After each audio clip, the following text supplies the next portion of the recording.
sama tour mooy Omar Fall nekk responsable JPS Diourbel ànd ak suñuy collaborateur tey ñëwoon ci préfecture bi dañ présenté benn mémorandum sur affaire inondation yi. waaw dañoo seetlu nag ni inondation dafa nekk problème boo xamante ni daa commencé law fii ci Njaareem xaw a sonal dëkk bi lool dañ jàpp ni saafara gi ngir mu am laajul autorités yi donc ñoom ñu impliqué wu ci laaj na une implication communautaire. ba tax na ñun la jeunesse patriotique du Sénégal section Diourbel taxaw temm ni dina ci contribuer ñëw wane engagement dans le cadre du don de soi bi nga xamante ni moom mooy suñu bakku parti mooy li nga xamante ni moo ñuy nandal ñun patriotes yi. waaw liñ tëgg nag ku ne xam na ni ay programme yàgg na fee am ku ne xam ni dans le cadre théorique liñ ci xalaat bëri na rapport yaa ngi fi lépp moo ngi fi mais dañoo ñëw xalaat dans le cadre opérationnel ak dans le cadre concret lan lañ mën a bokkandoo liggéey. ci kaw loolu bi ñu waxee monsieur le préfet pendant presque 1h30 minutes wax dëgg yàlla jëlee nañ fi loo xamante ni dañoo gën a rassuré ñu am yaakaar ni dinañ travailler dans un cadre plus concret ñun ñu proposé woon nan la ñuy def pour am yenn matériel yenn formation ak nan la ñuy jouer benn rôle de veille d'alerte ba lépp lu inondation lu ci mën a am ñu mën ñu see tàggat bañ mën ci ànd ak ñoom. préfet boole nañoo ay partenaires. yi nga xamante ni mën nañoo liggéey ak ñoom donc on a gardé le contact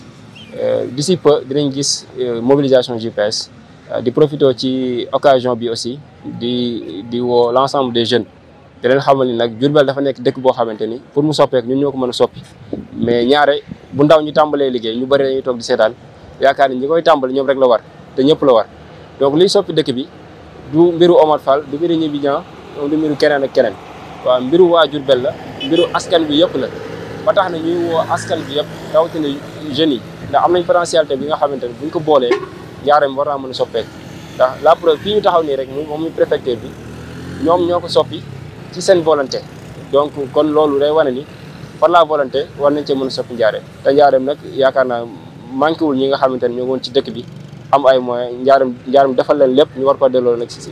actuellement seen lépp mais malheureusement gisuñu loolu. baax a baax ndax ku ne gis na ni dëkk bi xar kanam bi daanaka soppeeku na bu baax a baax dëkk bi ni mu meloon bu njëkk ba ak nii mu commencé mel wax dëgg yàlla am nañ ci yaakaar léegi nag li koy mën a feddali moom kese nag benn loxo moom du tàccu waa dëkk bi ñoo war a xam ne li ñuy defar ñoo ko bokk ñun lañ koy defaral ñun ñëpp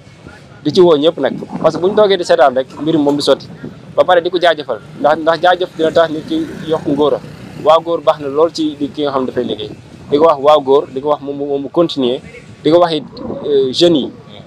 képp kuy jeune ñoo lay invité ak association yi ak ASC ñëpp pour ñu mën a booloo mën a jàppale le préfet ci chantier bi nga xamante ni da koo tabax ngir Diourbel mën a développer ngir Diourbel mën a changer.